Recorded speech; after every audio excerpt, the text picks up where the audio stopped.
The Unbearable Weight of Massive Talent is a new film starring Nicolas Cage as Nicolas Cage. I'm not being funny here, babies, he actually plays himself in this one. And not in the way that like Matt Damon always plays Matt Damon or Clooney plays Clooney. No. Cage plays a meta-reality version of Cage. And you better believe the script is going to make use of that. The story is that Cage is on the down and out, both in his career and his family life. His agent, played by Neil Patrick Harris, communicates an offer of $1 million smackerinos to go to a birthday party on an island. Turns out, hey, it's Pedro Pascal. What's up, buddy? He and Nicky Boy become the greatest of buds. But oh no, here comes the CIA, and they tell old Cagey Magoo that his new bromance is taking place with a vicious crime lord who kidnaps girls and presumably does other nefarious things as well. And that's your plot in broad strokes. Cage works with the CIA to take down his buddy, but he's conflicted, and there could be more than meets the eye. So the movie is a comedy, and it's a pretty good one.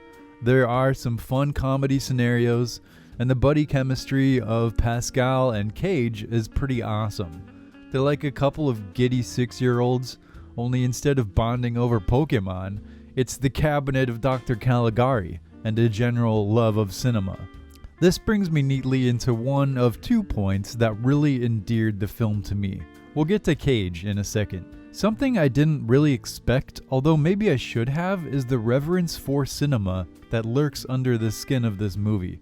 My little Jammo self was nerding out right along with the characters as they bonded over their favorite movies, and the way they talk about cinema long into the night obviously resounded with me and reminded me of my own buddies and how I got into making videos in the first place, just talking about movies for way too goddamn long. The second element that I love here is Cage. We all know that aside from a few bangers here and there, Cage has been in a pretty massive slump for the last decade or so. He got into tax troubles and had to take any old movie role that tossed a couple million doubloons his way, resulting in an overstuffed catalog of red box level sludge that, on its best day, could be charitably called generic, and at worst is, well, just go check out Jiu-Jitsu. Go watch that with some friends and laugh at it. Anyway, Cage is apparently all paid up and can do the movies he wants to do. And I can't remember seeing him having such a good time acting in forever. It is a little known fact that Mandy is one of the greatest films in all of history, and he was perfect for that role, but aside from that, he's having a blast here, channeling the Cage of old, and at the same time ruminating on his existence as a meme and wanting his career to transcend to a new level. We get some great new Cage moments for the lexicon. There's a really funny scene where he and Pedro take acid and brainstorm a screenplay, probably the greatest sequence in the film. And it all seems fairly well balanced between acknowledging the memes and telling its own story.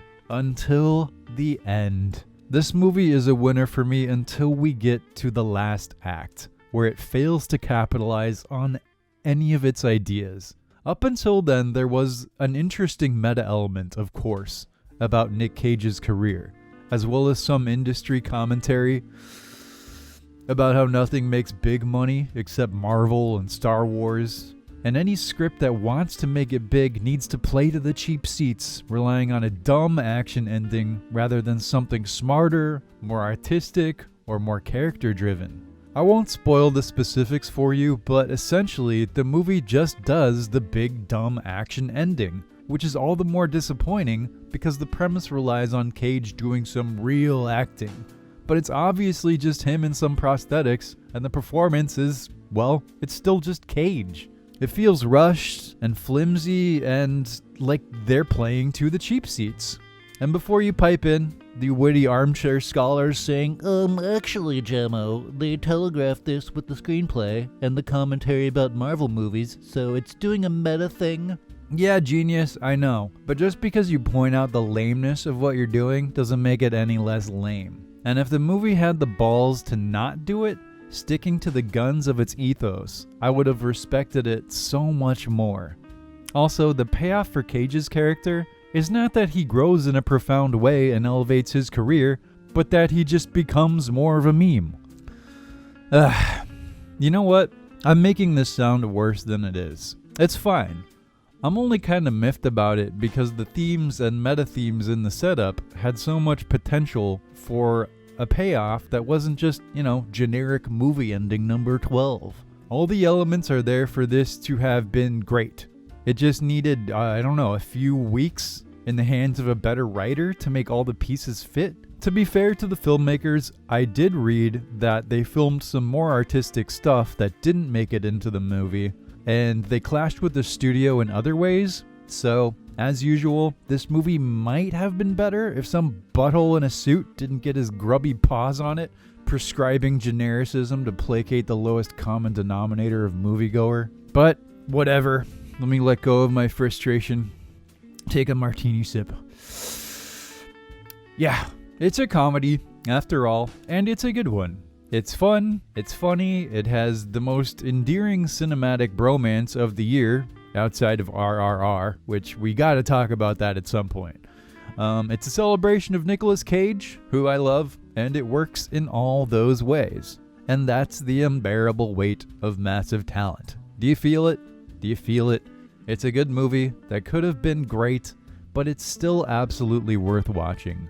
And personally, my takeaway is that this and Pig, not to mention his roles a few years ago in Mandy and Color Out of Space, hopefully signal a return of a Nick Cage that does good movies and puts effort into his roles. I would love, love, love to see him work with great directors again, especially some weird ones. He should hit up Lars von Trier or Nicholas Winding Refn, or work with Panos Cosmatos again. Somebody who will pull some weird and wild performances out of him. Because, Nicky, my boy, you got a lot to give, and I'm looking forward to what you do next, my man. Alright, that's me done for the day. Thanks for watching. Now get out of my theater. For some reason, the crew has decided I need to watch Paddington 2. I'm skeptical, but I'll roll with it. See you in the next one.